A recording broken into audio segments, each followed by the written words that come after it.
Well, folks, welcome to one more edition of Politics and Rant. I'm Alberto Willies, your host. Thank you so kindly for being part of the show. We are going to have a great show for you today, as usual. El Señor Rodnin says, I've got family over today, so see ya tomorrow. Gonna miss you, my dear brother. Gonna miss you, but you enjoy your family, sir. Enjoy your family and have a wonderful rest of your day. That is what it's all about. Family es número uno. We should never forget that. Family is número uno. Anyhow, we are going to have a great show for you today. As soon as I get all these things queued off, we will be ready to fly. So let's go ahead and cue this baby and say, vamos a comenzar. Oops, turned it off, turned it on. There we go. And we're going to get busy right now as it runs. And okay, all right, let's talk. Let's talk. Do you see what's happening in Congress? Is this giving you faith in our system? Do you have faith that Republicans have the ability to govern? We are now on the 10th vote for Speaker of the House with the same results over and over again. Do we really think something is likely to change? I think not. I don't think anything is likely to change. But you know what? Let them keep going at it. Just maybe in their case, something may change. Anyhow, welcome aboard, Melanie Keelan. Where are the others in the room, folks? Where are you today? Maybe you thought the show wasn't going to be live because I only missed a day and a half, guys. Come on now. What I try to do all the time is be consistent. Anyhow, we're going to have a great show today. I have a whole lot of videos to play for you. But before I get started, I want to make sure that all our things have fired off correctly. And we are checking to make sure that they fired correctly. And I am doing that as we speak. As we speak, we're checking to make sure that these things are firing. And I will go ahead and fire it off manually since it doesn't seem to have fired. Scenario was rejected. Scenario is running. Oh, because the scenario is already running. All right, here we are celebrating the 12th night. The 12th night of Christmas. And, in Panama, we have El Día de los Reyes Magos, which means the day of the three wise men, I believe is what it's about in English. It's funny because wise is not Reyes Magos there, but that's what we celebrate. Yvette Avery Herod, thank you so kindly for being here. How are you doing today, my friend? Let's see, where else are we heading to? I'm trying to get our programs to fire off here, folks, to bring everybody into the fold. It doesn't seem to have done so yet, so we are still getting things ready to fly. Let's see where we are. It says it's still running. I don't know why it's still running. Okay, I'll wait to see if it'll come online. Anyhow, that's tomorrow. Dia de los Reyes Magos is the 6th of January. You're correct about that, Melanie. It's the 6th of January, not the 5th. You're right, the 6th. El 6 de enero. You're absolutely right. What else have we got here? Michael is not here, and I guess our links haven't gone out because we're still missing folks here. Let me go one more time and fire us off. Give me 1 second to get really started into the program. Got a lot of videos for you today. So let's go ahead and get a lot of this stuff fired off. Let's see if we can get it fired off manually since it has not been successful when we did it. Let's see. Come on now. I'm so sorry, guys. This automation sometimes works as it should. Sometimes it doesn't work as it should. So you always have to kind of back into it. So let's see if this is what I need to do here. I am move, clone, delete. That's not it. Let's see if this is the way I get it started. That's not the way. I'm trying. It's trying, I guess. It's trying. All right. Well, I'm going to leave it alone. Bridge MCP is in the house. How are you doing, Bridge? Great to see you in the house. And she says, hey to all. All right, I tell you what I'm going to do. Because I can't seem to get it started. So what I'm going to do is I'm going to go ahead and play our first video. And this first video is about how Hakeem Jeffries was nominated. I love what Ted Lieu did here. What Ted Lieu did was use the opportunity to actually highlight the things that the Democrats have done. I think it is so important that we use the chaos that's occurring in the Republican Party appropriately. And here is great. I'm glad that you enjoyed the interview, my dear friend. I'm glad.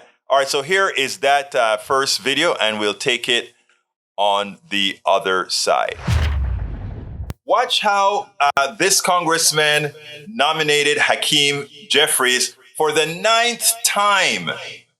But what he did is he used that nomination speech to prove and show that Democrats and progressives united have completed a whole lot of projects. They have passed a whole lot of meaningful bills to the American people at the same time that Republicans are at war, at the same time that Republicans are talking issues that have nothing to do with the well-being of Americans. I'm telling you, with the younger people that are taking over the party, it seems like messaging just may be better. I spoke at a Democratic club last night where I said one of the biggest problems that Democrats, that progressives have is that they are poor in putting out the narrative and putting out the narrative over and over again. Check this little speech out, then we'll take it on the other side. For what purpose does the gentleman from California rise? Madam Clerk, I rise today to nominate Hakeem Jeffries for Speaker of the House. The gentleman is recognized.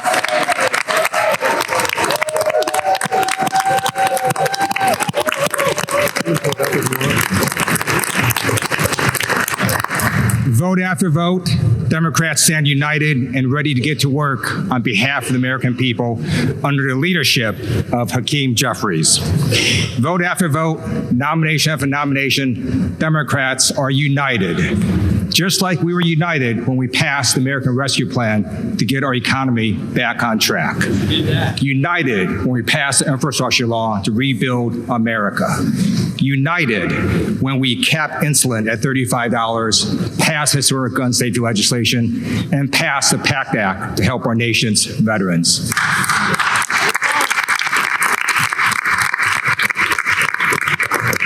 United when Democrats passed the CHIPS and Science Act to bring manufacturing back to America. United when Democrats passed the Inflation Reduction Act to reduce our deficit and protect our environment. Democrats are unified to tackle the climate crisis while Republicans are mired in their own leadership crisis. Madam Clerk, House Democrats are ready, willing, and able to get to work for the American people. We'll do so under the leadership of Hakeem Jeffries, who has a plan for the American people. Therefore, as Vice Chair of the Democratic Caucus, I'm directed by the vote of our caucus to present for election to the office of Speaker of the House of Representatives for the 118th Congress, Representative-elect from the state of New York, Hakeem Jeffries. Now, I tell you, he did a perfect job by pointing out we were in power. We didn't have these battles. We got these things done for the American people. We're waiting to continue doing more things for the American people. If those guys who are unable to govern, those guys who are lousy at governing can ever get a speaker so that we can at least make an attempt to get something done in this country. We spend amazing, isn't it? Amazing that they can't get anything done. Welcome aboard, Lee Grant, Eric Hayes, Lawrence Sims, Brige MCP. Who else has been added? Tom C is here. And of course we have, Yvette says, hey, Brige. Tom C says, jump in between PDR and C-SPAM. Democracy in action, or in action in real time. Looks like McCarthy going down for the 9th time. Worry we won't be able to raise debt ceiling and stop government shutdown. And that is the issue. That is the issue. If they can't get past a vote for speaker, how can we get past actually passing the debt ceiling. Lee Grant says, well, Breach says it's the MAGA terrorists who are holding the entire GOP. Sick. But you know what is interesting? The GOP with this kind of action, this stuff about minority rule proves a point. 90% of the Republicans want Kevin McCarthy. 90%. And these guys decide we know what's best for our party. But you know what? They're getting a piece of their own stuff. They love minority rule, right? Donald Trump was a minority rule president. George W. Bush was a minority rule president. In other words, they didn't get the majority of the votes. They constantly function on that, and now it's coming back to bite them.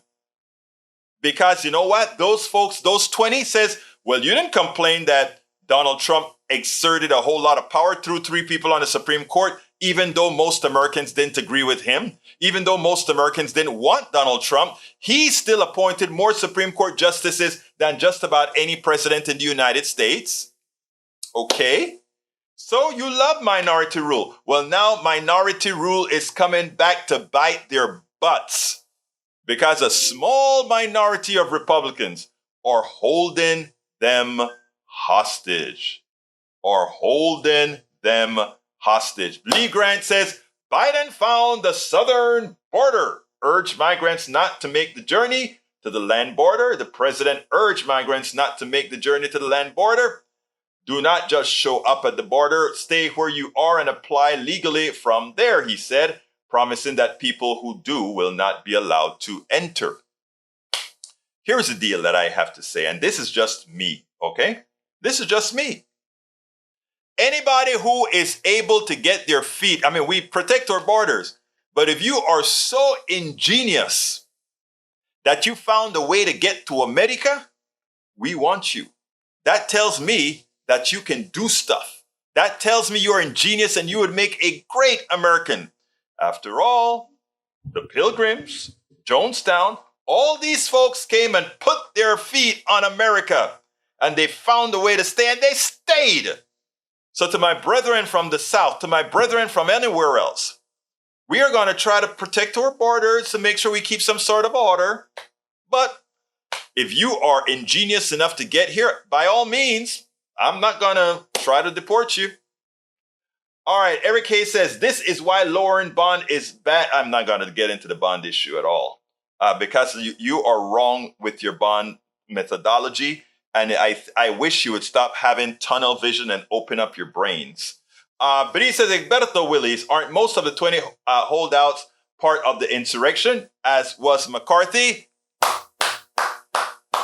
Thank you, Breach. You hit the nail on the head. These are, notice in one of the videos that I'm showing today, what I call them are terrorists, which is what they are, terrorists, you know? And we're gonna show some other videos about that as well.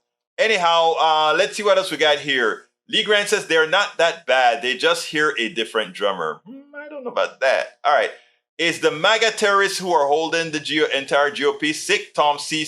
I read that already. And moving on. Anyhow, I got another good one for you. This one here, let me explain this one here. I want to move this here. We're going to move away for now from the insurrection in the House. What I want to talk about is something Biden did yesterday. He called, well, I'll go ahead and explain it in the video. Check this out. Yesterday, President Biden, along with Democratic Senator from Ohio, Sherrod Brown, and Mitch McConnell, leader of the Republicans in the Senate, and a few others, they, in a bipartisan way, they went to celebrate that they're using the infrastructure bill to replace a bridge over, I think it's Ohio River, in between Kentucky and Ohio, and he wanted to show that bipartisanship can really work. And I listened and I felt good about, yes, it shows that this man, our President Biden, knows how to work in a bipartisan fashion, in as much as we have issues with what he has been able to attain. That said, what is interesting is he also said And I don't know why he thought he needed to go this far. He said that Mitch McConnell is a man of his word. Mitch McConnell took an oath in the Senate. Mitch McConnell claimed that he believes in Senate rules, etc. But this is the same Mitch McConnell that that brought Amy Berry to become Supreme Court justice on false premises. This is the Mitch McConnell who took away one of President Obama's Supreme Court choice. So calling for bipartisanship is great, but here, how dare you, Mr. President, say that Mitch McConnell is a man of his word? And I tell you what, I was really happy to see that I was not the only one who saw that. Eddie Glaude had some commentary about that. I want you to listen to that, and then we'll take it on the other side. Now, I just really quickly, Nicole, going back to that image of President Biden and Senator McConnell and Senator Brown, I think it's really important because everyday ordinary people have issues that they have to address. The country, the infrastructure has to be addressed. But I think it's really important for Joe Biden not to lie. And that is to say that Mitch McConnell is a man of his word to those young voters who think he's too old. That becomes an indication of something's wrong because they know what happened with Merrick Garland. They know what happened with Amy Coney Barrett. So he has to be very careful. Tout the issues tout the stuff, getting stuff done for American people, but don't lie in the name of some ideal of bipartisanship. We have to deal with what we have on the table, not tell falsities. Eddie Glaude hits the nail on the head. We don't need to lie to claim bipartisanship. We don't need to go ahead and give nice words to folks for being bipartisan. We just need to say they're doing their job. Be bipartisan so that we can get the work of the American people done. We don't have to lie about he's a man of his word. He's not. He's a good person. He's not. He's one of the most vile, vicious, evil senator and leaders in American politics. And this is just the tip of the iceberg. We need to stop being puny when we talk about these people. Yes, we got a bipartisan deal, but we don't need to shower them with blessings of fallacies. We don't need to shine blessings of fallacies. Egberto, how many colors of that t-shirt did Linda get you? They look great. This one is a gray one. She got me a black one, which I think I wore already. And then she also got me a dark blue one. So I'll be wearing the dark blue one subsequently. But, don't worry. They're clean. They're clean. They're very, very clean. But, this is going to be my uniform from now on. I even used it yesterday when I gave a speech at a Democratic club last night.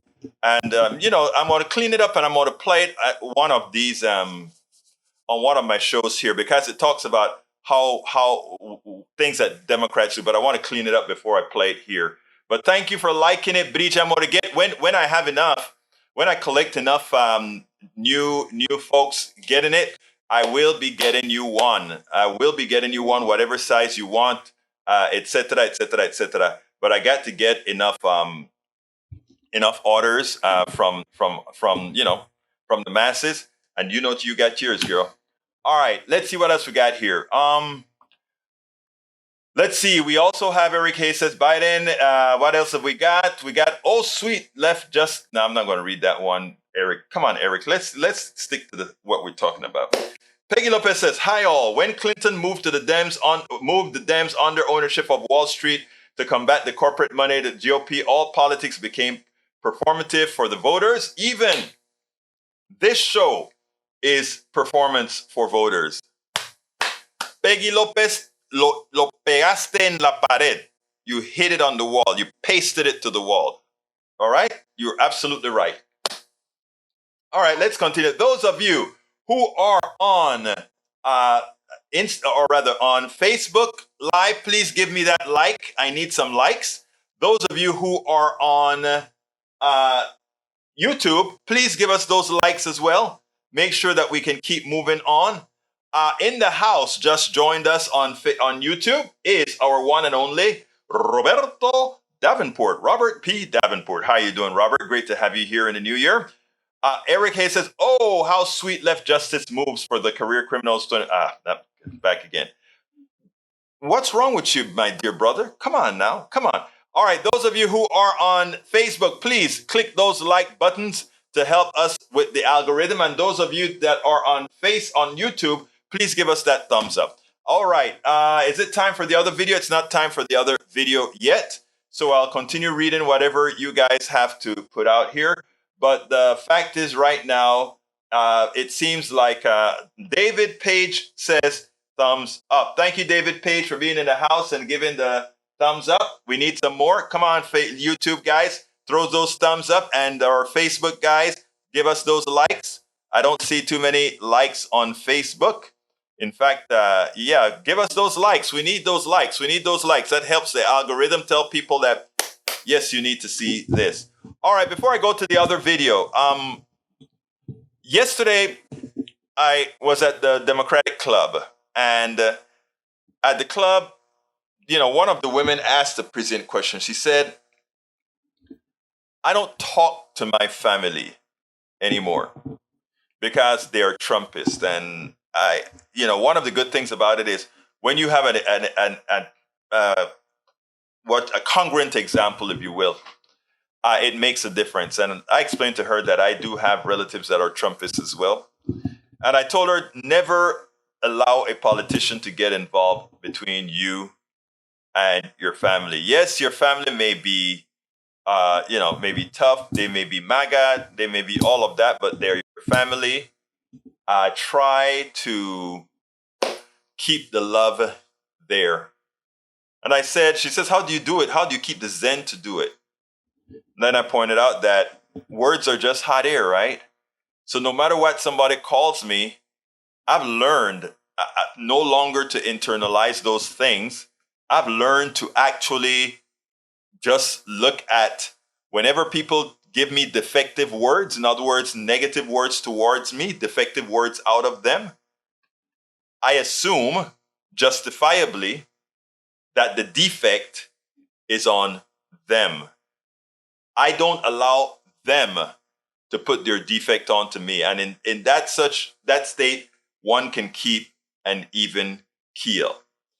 Peggy Lopez says, "Bridge MCP, hey, back, feeling some better. Being laying low, the political show is really depressing. Even more depressing is all the talking heads given that big show power." Well, that's what they do. That's how they make their money, right? It's not about you or me. It's about making money. And that is something that ultimately, at some point in time, we will need to mitigate.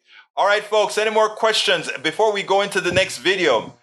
You're kind of quiet today, not as much today. Any questions? Those of you that are newcomers on YouTube, those of you that are newcomers on Facebook, go ahead and drop me a line if there's something you want me to address. Look, I can speak forever, as all of you know, but I usually prefer entertaining whatever it is that you guys have to put on the screen, whatever questions that you may possibly have. But whatever the case is, it turns out that it's going pretty bad for the Republicans, and it is time for something to happen. All right, let's go ahead and go. I'll go into the James Carville video because I think it's prescient, especially now. Check this out. We'll take it on the other side. Former Clinton advisor James, the Louisiana stallion, James Carville, has some choice words about what's going on in the House and what the Republican Party has become. Without further ado, let's just listen to this and then take it on the other side. There was a lot of speculation and columns about what would the post-Trump Republican Party look like. Well, we now have the answer. If anything, Yeah. it's as bad as the Trump Republican Party. To Joe's point, the Democrats had a much better year than expected in the off-year congressional races, and the main driver of that is about 3 times more Republicans voted Democratic than Democrats voted Republican.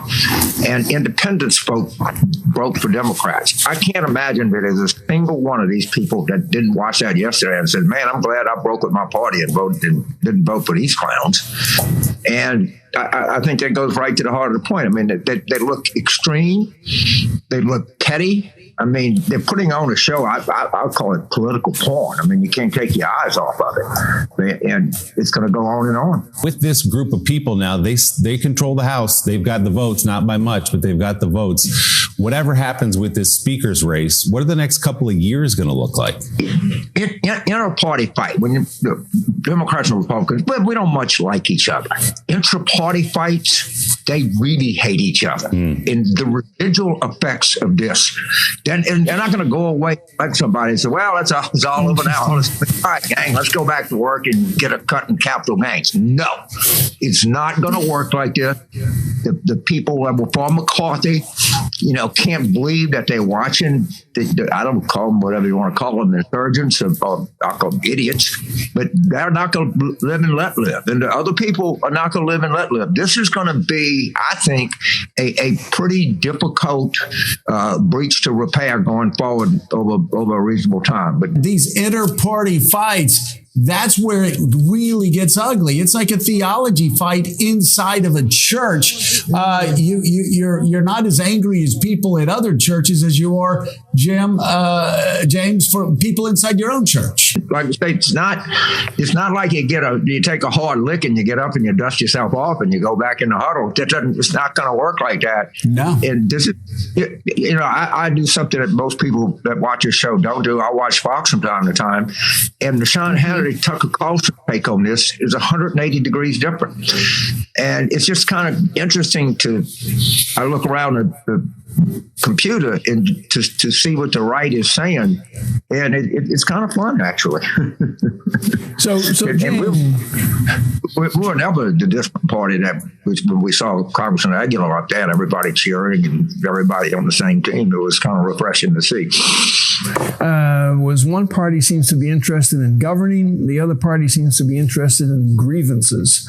So if you get a call today from Hakeem Jeffries and says, James, I need your help. I need you to come up here and help me think through how we are going to position ourselves against these crazy people on the other side of the aisle, what would you tell them? My time getting up there, because right now you're doing a pretty good job just sitting there and watching them. I mean, there's a lot of kerosene there. It's okay if you want to drop a match every now and then. But right now, this won't happen for much longer, but he has a very unified caucus behind him. And when you get these moments of unity, you drive them home. And I don't think the Democrats have much interest in getting in the way of these headlines. I think they're frankly enjoying themselves, and that's okay. Politics can be fun sometimes too. Carville hits the nail on the head. When you have these intra-party fights, they are much more lasting and they are much more deleterious than any other kind of fight. We can tell you about that because progressives and neoliberals have gone through this type of fight before. Don't you forget the Hillary Clinton, Bernie Sanders type of fighting. And it takes a long time to recover from that and work together. Yes, the Democrats have reached to a point of maturity where these are able to coexist, a place that the Republicans might want to learn a bit from. Because again, what they're doing now is not only holding the House hostage, they're holding the entire country hostage. And when this is resolved, unfortunately, the way that they promoted themselves here proves that they will be unable to govern this country. Punto y final. We spend a lot of time deconstructing the news, trying to parse it into a form that everybody can. Yes, that is punto y final. Let's see what we got here. New messages. Lee Grant says, Egberto. That's a cute bit about rewarding anyone who is clever enough to enter this country with legal rights, but don't extend that sentiment to anyone who would enter your domicile. It's different. A country is not a domicile. A country is not a domicile, okay? That is like saying credit card debt is the same as the debt ceiling or raising the debt ceiling. It is improper. It is wrong. It means that one doesn't have a full understanding of how economics work or how things in general work. Like I said, America has done this throughout the world. It puts its foot on the ground, and if it got there, it stays there. So all I'm saying is, let's be fair. Let's be fair. We don't need bullies in the world. Like I said, we put stops on our borders. But if somebody's ingenious enough to get over here, I don't have a problem with them staying here at all.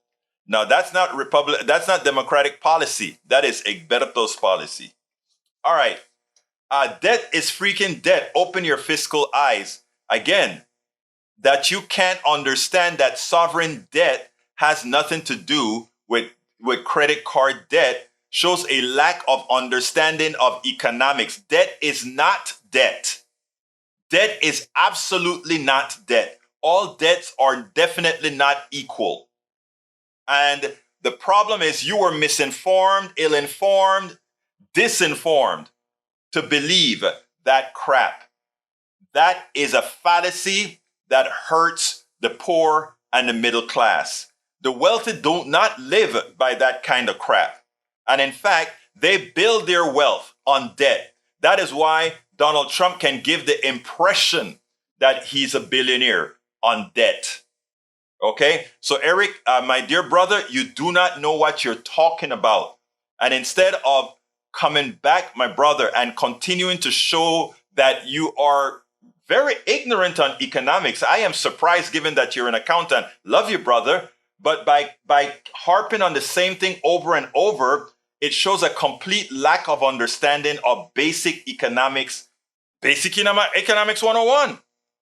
And being an accountant, it's scary. It is scary that you just don't get the difference between sovereign debt and the debt that one applies to a credit card or buying a car or buying a home. They are not at all the same.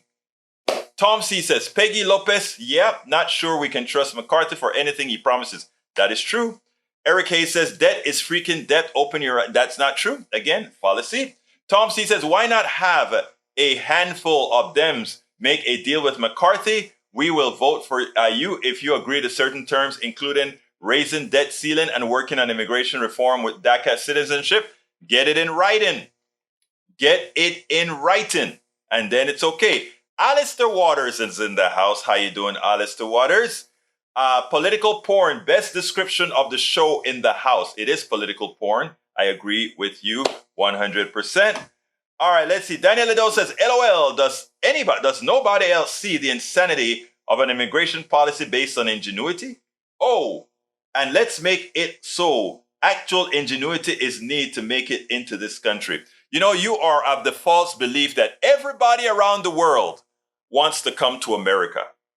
You know, the conceit in thinking that every Panamanian, every French, every Dutch, every Brazilian, every Venezuelan want to come to the United States, it's a fallacy. Most people would just rather stay home. Most people would rather stay home. So let's be clear here. I'm glad that Tim Danahy checked in. Debts are different, but all have consequences. That's true, but they're very, very different. And when it comes to sovereign debt, a country that prints its own money, let me give an example here, because this is something people don't understand. Ask yourself why we did not have inflation when we have been zooming the money supply. We have had quantitative easing for over a decade because of the crash that occurred in 2008. All right, we had quantitative easing. We're throwing money into the economy. Of course, we don't throw dollars. It's an accounting fix on our books. Okay. For all these years, we've had quantitative easing. We've been flooding the market with liquidity. And somehow we didn't have inflation. And I interviewed a physicist turned economist at Daily Kos at the Netroots convention. And she laid it out. And she laid out a similar argument that Richard Wolff laid out about countries with sovereign currencies. And it went like this. We have in our economy, and this was her then, probably 2 or 3 years ago, we have an $800 slack in the current rate, in the current definition of our dollar, that we could throw 800. We had enough productivity and productivity in the market that having $800 more billion a year would not create enough activity to create shortages. Again, these are calculations that are made, right? And assuming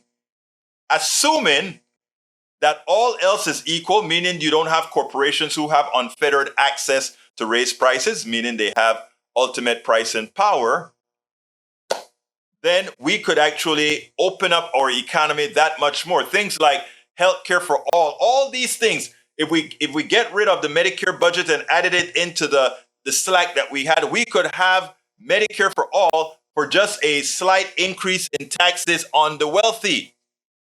This is not conjecture. These are numbers, okay? But we don't do it. And the reason we don't do it is because we have a bias against the poor and the middle class and for the wealthy. We don't do anything that could somehow jeopardize the balance in power. And that balance in power is an increase in power for those on top. Again, this is not left wing. This is just how it is. It's not left wing. It's just how it is. Ask yourself, why is the first question that we always ask, how is it going to affect business? Because that's who we are. Emma Becker says, the main difference, in my opinion, with debt is how you acquire it. Buying a car when you have no money, maxing your credit cards, or poor dollar management, school debt is improve your life. Let me simplify that, Emma Beckers, because you're absolutely right. If I have a country that builds roads, the roads are assets. If I have a country that builds buildings that educate people, we're converting dollars into building asset, into intelligent assets, into these things. It's just a transfer of what money looks like. If you go ahead and you just buy a car, that car loses value. That house that is educating, that value remains the educating value. The education that you put into somebody's head is effective in your economy until that education is no longer used. You get Alzheimer's or you die. So Emma Beckers, that is an absolute perfect sentiment. Alistair Waters says immigration points in Texas that are near corporate farms and meatpacking places are okay according to how the state government behaves. True. Maywood says, good afternoon, everyone. Just got back from dentist appointment, now sans teeth. So I'll be gumming my food for a week or so until you get those implants. I got rid of one tooth. They were talking about implants and all of that. I'm like, I think I can live without that one. Let's see. Hey, Egberto, never said I thought everyone on the planet Earth wanted to come to America, but an excellent example of not addressing the point and then deflecting to a lie. I'm not deflecting, all right? I answered your point. Surely you were in the top of the class in Marxist propaganda school. Wow. Didn't realize that, but okay. I guess I was at the top of something. And Daniel Maywood says, take that perverted S somewhere else. There could be kids in here. Oh, what are you talking about?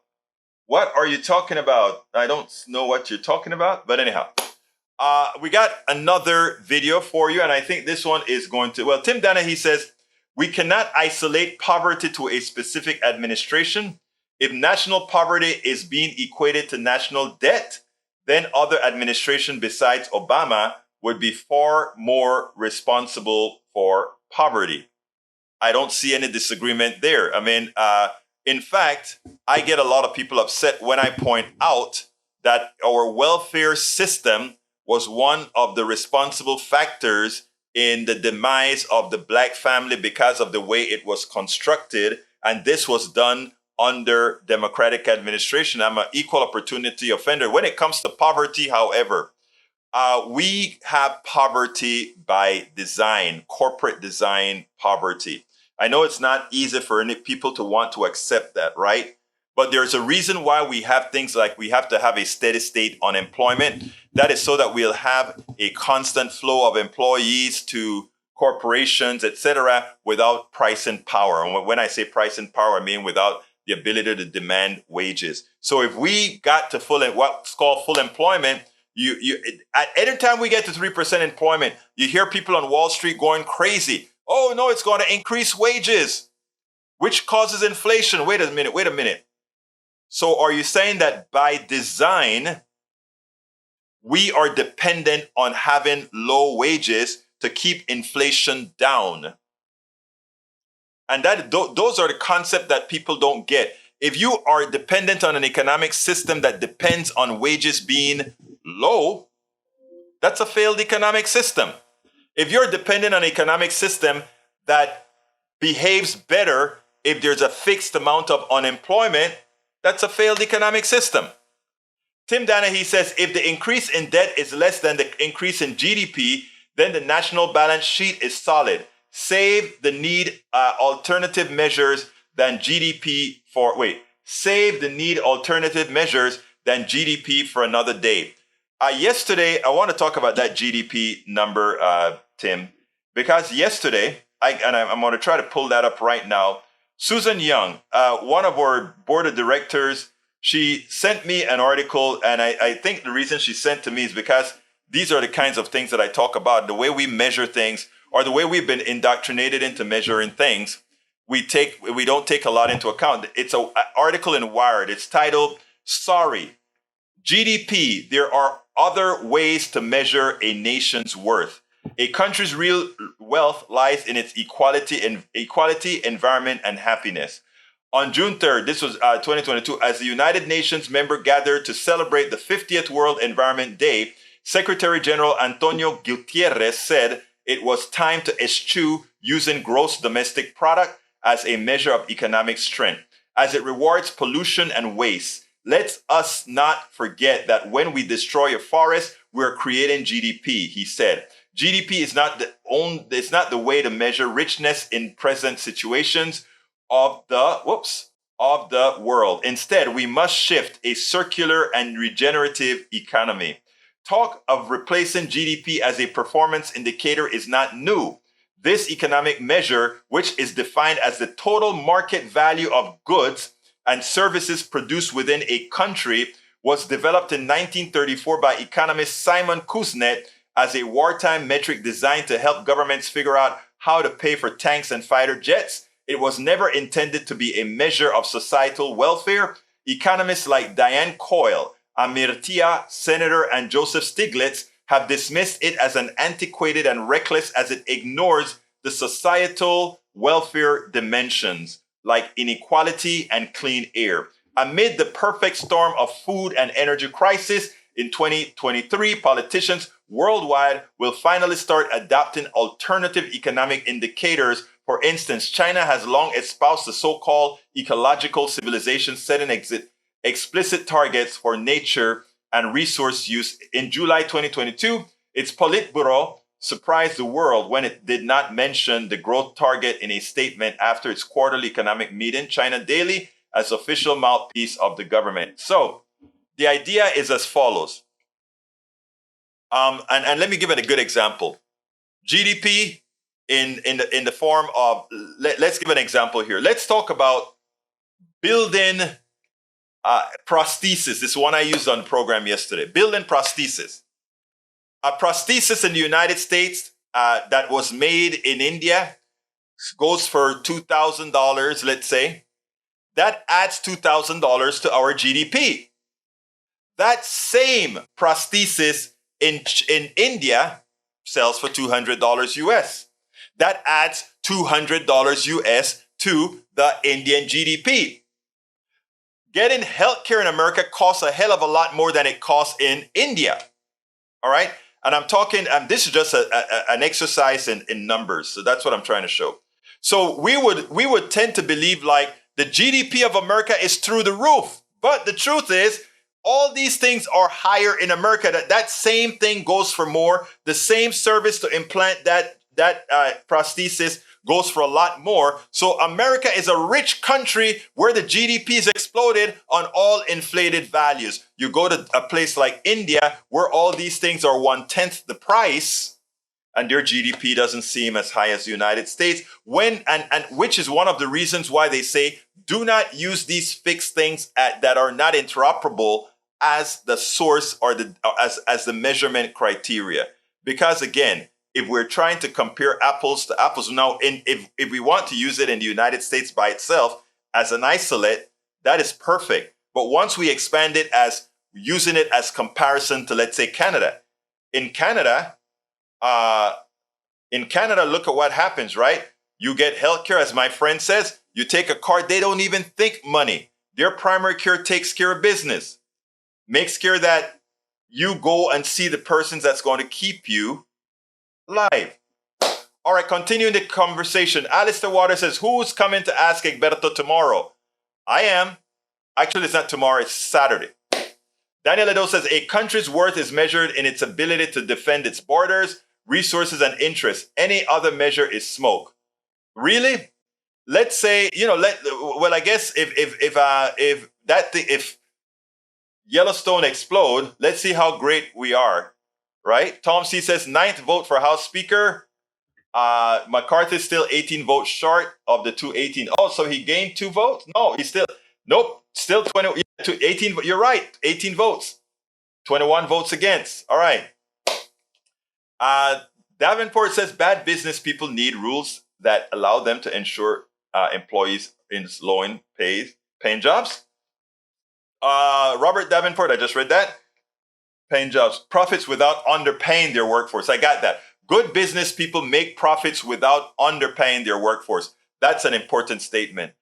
Bruce says McCarthy loses again. And today I went and had a coffee with Bruce. Thank you, Bruce, for supporting Politics Done Right.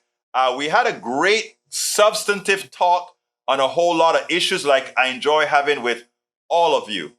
Let's see what else we got here. Lee Grant says, I don't know why you hold up India. Half the people there have defecated outdoors. And you know what? I suggest you visit Appalachia. Half of them are living on a mountain that let off a whole lot of disease type carbon and zinc and what's that other thing in whatever, these poisonous pollutants. Okay. So I guess a poisonous pollutant for the poor in India is defecation on the street.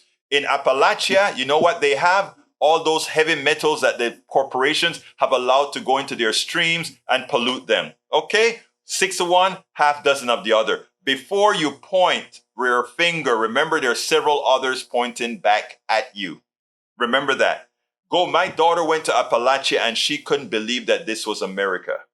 She couldn't believe it was America. Some of you should try going into the Ohio Valley, some parts of the Ohio Valley, some parts of these valleys out there in West Virginia and see what we're talking about. All right, Lee Grant says, politicians don't know how to invest. They only know how to spend on worthless things. And who knows how to invest? The private sector? The private sector is no better at investing. That's just what they told. They told you they're better and you believe that. I believe in whoever is good does a good job. Whoever is bad does a bad job. We have here, let's see. Robert Davenport says, bad business people pay lobbyists and politicians. Good business people pay better wages to their employees. Open your eyes in this new year, please. Thank you so kindly. Brother Tim Donahue says, how about a comprehensive measure that weighs quantifiably GDP, a carbon emission, a Gini index, recycling percentage, and less quantifiable citizen happiness, health, and education? And less quantifiable. Yes, I agree. We need all those factors in a GDP that equitably represent something that we can measure across countries, etc. I agree wholeheartedly with that, Brother Tim. We also have Eric says, Egberto policy for the American currency and using debt compares to saying money grows on trees. That's simplistic, but I expect that again based on what you've said before. Daniel Ado says, what is Ukraine worth right now? Ukraine would currently not even exist without external assistance. True. But America would not have existed without external assistance from the indigenous people who helped us become a country, who were then subsequently slaughtered, pilfered, and robbed. Be careful when you're pointing fingers. Eric Hayes, Yellowstone, have you been there? What is it called, Egberto, that would explode? It's actually, Yellowstone is a super volcano, and it's due for a massive explosion. And when that occurs, it will be the end of a large portion of America. That's it. Daniel Lido says, second deflection, please don't feed him. Oh my God. That you don't understand, my brother. Carl Cox says, Republicans, current ones, want to destroy democracy in America and replace it with a banana republic style dictatorship. Maywood says, replying to Daniel Lido. Daniel Lido, actually, it's measured in how happy its population is, how comfortable they are. A totalitarian country might be able to fight for its neighbors and even its own population, but that does not make it a good or valuable or happy country, sir. Rick Hayes says, how about trying Oregon where drugs and needles are free and you're given 3 meals a day? Is this making things too easy? Look, poor people get fed. I think that's humane. That is a Christian thing to do. Most people that I know in Oregon are very hard workers and they work very hard. Let's see what else we got. Alistair Waters says, can our Republican brethren here explain why now they are not on the bandwagon about democracy being messy, but when the presidential results weren't determined on election day, the election was so stolen? Exactly.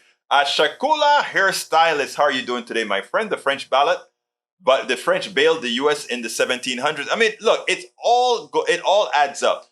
Fellow listeners and friends, please financially support Egberto and his shows. He is a rare opportunity for open dialogue in America. Media isn't free. He's a good man. Do the right thing. Thank you so kindly, folks. And if you want to help us out here at Politics Done Right, please, if you are on YouTube, you can click that join button. But guess what else you can do? You can also go to our PayPal page, politicsdoneright.com/PayPal. I'm going to put that into the link right now. politicsdoneright.com/PayPal. Alternatively, you can support our Patreon, and we do need a lot of patrons. And, you know, our great Tim Danahy is a Patreon supporter, as well as Bruce and many others here, Alistair Waters and others. Go to politicsdoneright.com/Patreon. Patreon is how it's spelled. politicsdoneright.com/Patreon. And on YouTube, if you're not on YouTube, you can still become part of the PDR Posse on YouTube by going to politicsdoneright.com/YouTube. Please be sure to shop at our store at politicsdoneright.com/store. And don't forget to go get our books at politicsdoneright.com/books. I only have a little bit of time left here, so I say, Berto, do not introduce science to the echo chamber trolls. It only confuses them. All right. And let me play the last video is 6 minutes. We only got, I tell you what, I'll play the last video first tomorrow, because I believe in speaking to you guys first and foremost. Tomorrow on KPFT 90.1 FM at noon, I'm going to have Congressman John, he's going to kill me if I can't get his last name. John Rosenthal is going to be with me tomorrow. He's a Texas congressman here.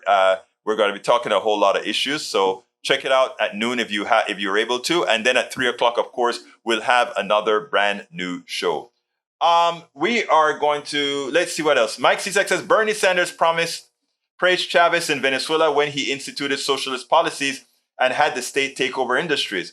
But when the middle class fled and the only poor remained, Sanders was nowhere to be found. Actually, that's not the story at all about Venezuela. But that is a story you've been told. That is a story you're happy to accept. You know, I've done programs on Venezuela before, and so at some other time I'll have a story on Venezuela. Is Maduro a good guy? Maduro is not a good guy. Was Chavez a good guy? Chavez had some very good intentions, and the policies that he wanted to put out there, if he had the right people doing it, like creating the United States of South America with their own sovereign currency so that it could compete with the dollar and they would not be debt slaves. You see, the United States can have infinite amount of debt without really affecting itself. But Venezuela and the African countries can't because all of their debt is denominated in dollars. If a country had sovereign debt, every country with sovereign debt, they can decide what that money is worth. And if they have something of value to sell, even to those with using dollars, they would not have a problem. Vis-a-vis Saudi Arabia, even though they use dollars, they always have something to sell. Alistair Waters says, Egberto, please read. The debt that Jesus paid is not the same as me owing Eric $5. I love that, Alistair Waters. I love that. Tom C says, if you want to reduce national debt, cut the Pentagon waste in $858 billion. Also make sure billionaires and corporations pay their fair share. Yes, folks, I got to get out of here, but I want to thank all of you for showing up. I want to thank all of you for being here. I couldn't do this without you. This is what we want to do.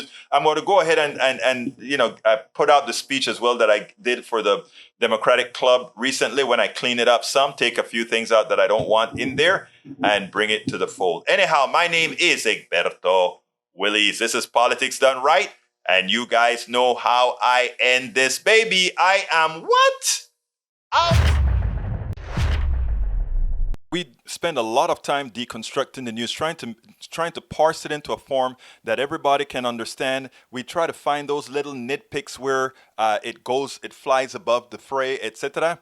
If you really like these videos that we do, I want to ask a big favor. Please go ahead. Number one, subscribe to our channel. And number two, please join if you can. Thank you so kindly for watching. Keep watching. Please remember to share. We must populate the entire internet with our progressive message, a message that we know is what most Americans say that they want. So help us, please join.